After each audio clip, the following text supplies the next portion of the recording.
We have a heavy day today. This is going to be just a short, maybe 10-minute post. I want to talk about Charlie Kirk. So, you don't have to agree with Charlie Kirk to know that something's gone wrong here. It is crazy to see voices being silenced with violence here in America. You don't have to love what he said to recognize that it wasn't right for him to have to pay that way for it. For me, what this speaks to is that it's not just left or right, blue or red or blue. This is about right and wrong. It's about who we're coming as a nation and who we need to become. That's why I do Jerusalem leadership. I specifically work with leaders who are trying to figure out how to share their values and help bring stability and light to the world that we live in. Now, a lot of you are feeling like me, shock and horror, grief and mourning, anger and outrage, fear and concern. And I'm not going to harp on any of those. I think we have enough polarization and division in our society. I think that what we should all be feeling is wrestling with the question: how did we let things get here, and how did we let it get to the spot that rhetoric is now causing an assassination? I think the last assassination that we seriously had in our country like this was Martin Luther King. I'm not saying that Charlie and Martin Luther King are the same, but there was a groundswell, and there was a large section of the population that were looking to both these gentlemen to express their values and the things that were going wrong, and to fight for truth in their time. And they were silenced. And we can't let disagreement become a death sentence. If we do that, nobody is safe. Now, I am a firearms enthusiast. I love guns. I love shooting. I love target practice. I grew up in Kentucky, the patron state of shooting stuff. When bullets replace arguments, it's not a good thing. The First Amendment was the First Amendment because we're supposed to talk to each other. Talking is the anti-bullet. You want to talk about gun control? That's what talking is. Talking is where we can disagree. I have people on both sides of the fence, all colors of the spectrum, who I love dearly and disagree with, but love dearly and honor and respect. And I see where they're coming from. There was a time when I grew up when that's what we did, is that we argued about whether or not we should fund this school program or that school program. Should we get these military budgets, that military budgets? But we were all fighting for peace, and we were all fighting for our kids and for a better future.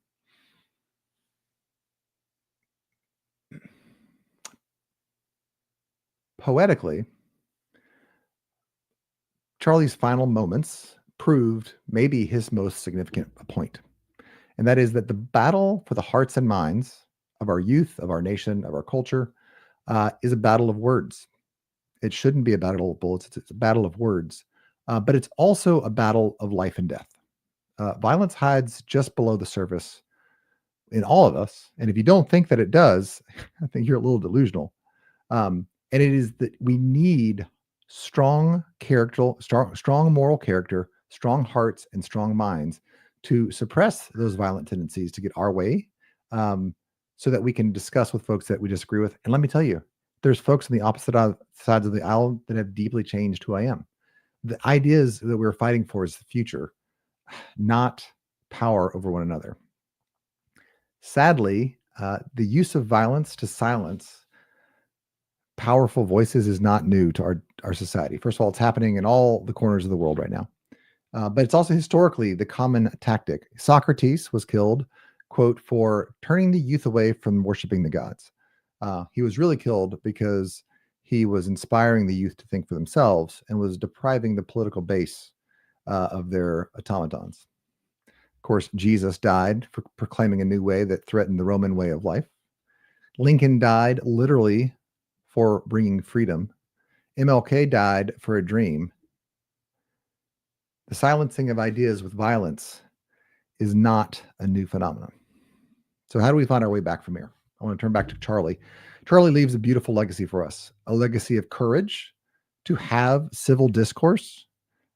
He's a little bit sarcastic, I'll give it to you, but he was always civil, and he gave the other person dignity. Now, he might have insulted them, which is a little bit rough, but he engaged their ideas, and the dignity that I'm talking about is he went idea to idea. This is a leadership show, and I want you all to know that that's how we should be as leaders. I've many times disagreed with my bosses. I lived in corporate America for a long time. Um, it is our job in the leadership realm to have civil discourse and have the courage to disagree with one another and the humility to dialogue back and forth and perhaps learn something. But it's also our job to know your stinking facts. And Charlie, agree or disagree with his talking points, knew his facts. He knew everything that had to do with the realm in which he spoke. As leaders, that is our obligation. Um, so back to the title of the show, Charlie Kirk, who's next? The tendency is to say, well, what other person is in the crosshairs? The fear response is to say, who else is in the crosshairs? But I actually want to challenge you with something different.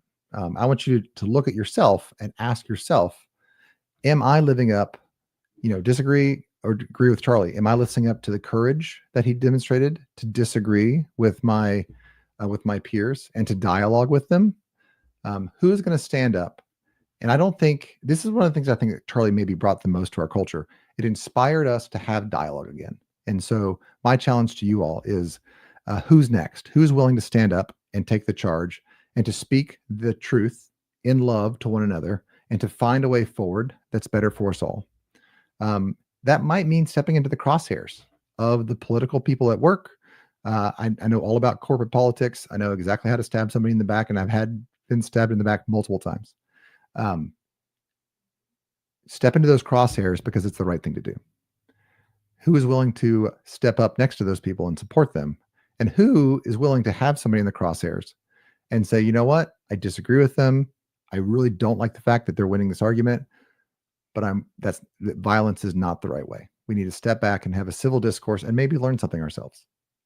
Leadership at its core is dangerous. I talk to all of my clients about this. At some point, this comes up. Leadership is fundamentally audacious. It is fundamentally the desire to change the current status quo. Leadership is piracy.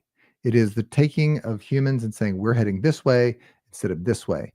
And anybody that steps into leadership role without that intention is playing with fire. And for them, this would be a shock. What happened to Charlie should be a shock. But if you understand that fundamentally, the hearts and minds of the people is a political activity, it is a purposeful activity, and that it is met with violence by those who are beginning to lose the argument, should be no shock at all. So what do I want from that? I want you and your organizations to step up and to live out your morals and your convictions with fervor and passion and excitement and dignity and humility. And I look to Gen Z. I think that Gen Z has grown up with a lot of things on the platter for them, and they're looking for a purpose. And I want to encourage you, know your stuff. Get out there, find some convictions that you are willing to literally die for, and then live with the courage that Charlie lived. Again, like him or dislike him, he lived with courage. I don't think anybody can disagree with that. I hope this shocks us all into realizing that freedom is fragile, that ideologies and things getting blown out of proportions can literally cause violence and death. This is the natural result of people with low moral character and lower moral fortitude. Talking specifically about the shooter, not about the people necessarily that are disagreeing with Charlie. We can't tolerate that sort of moral weakness. Even on the small level, it is our job with one another and with our children and with our peers to challenge ourselves to live up to a higher standard worthy of this beautiful nation that we live in. So, what principles are you willing to live and die for? And which ones are you not currently living up to? There's a couple that I've been challenging myself on, and then seeing this with Charlie, I'm like, man, will I be ashamed if I don't speak out more passionately about my faith and about my principles when it comes to leading business and to share those on a larger stage? And I think that I will be. So this is a challenge to me personally. And I challenge you to reassess your public stances on things as well. Are you willing to live with conviction about your convictions? So this is why we have the show, is I want to challenge you to be a light. The world needs us to be lights on both sides of the fence. Your neighborhood needs it. Your family needs it. Your spouse needs it. Your kids needs it.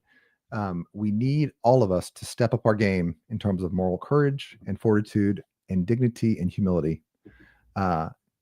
If we don't, the darkness wins. And the darkness is not a philosophical, like, oh, I guess that's bad. The darkness is very real. It is a violent thing, and it is our job to bring the light and to push it back. So with that, thoughts and prayers go out to Charlie and his family. And to those that watch the show, I love you and I'm praying for you. And I'm challenging you to have the faith and the courage to stand on your convictions in dignity and humility. And let's get back to a country that we are proud of. And with that, we are